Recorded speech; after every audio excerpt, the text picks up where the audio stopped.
Good evening. Welcome to DarkGothCore's Late Night Fright. Turn off the lights, lock the doors, and try not to listen too carefully to whatever is already listening to you. Mark lived alone in a farmhouse 3 miles past the end of the pavement. For weeks, the sound under the floorboards had been written off as settling, until the house began to exhale. Cold, damp air pushed up through the vents every time the heat shut off, carrying the faint smell of wet clay and old copper. Houses do not breathe. Mark knew that. He also knew the sound of fingernails dragging slowly across dry oak when he was the only person inside. On the 19th night, he pried up the hallway boards.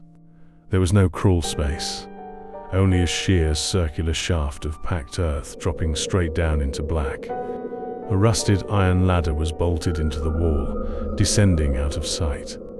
The air rising from it was colder than the rest of the house and slightly metallic, like blood left too long on a scale. He should have left.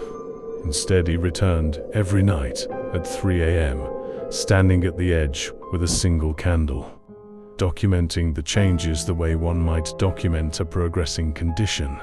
Last night, the thing below finally spoke.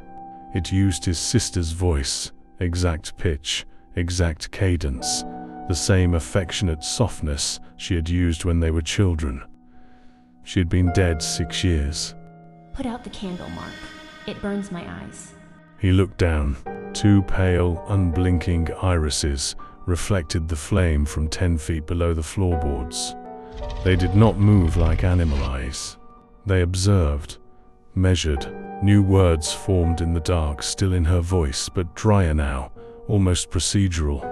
Subject remains compliant. Emotional baseline unstable but accessible. Grief response high. Continue observation.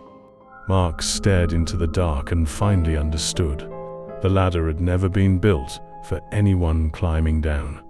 It had been built for the evaluation to climb up. Everything.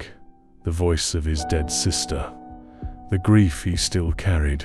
The nights he kept returning to the edge had only ever been data. His suffering was being measured, catalogued, used. The thing below didn't hate him. It simply needed to know how much of him was still left to take.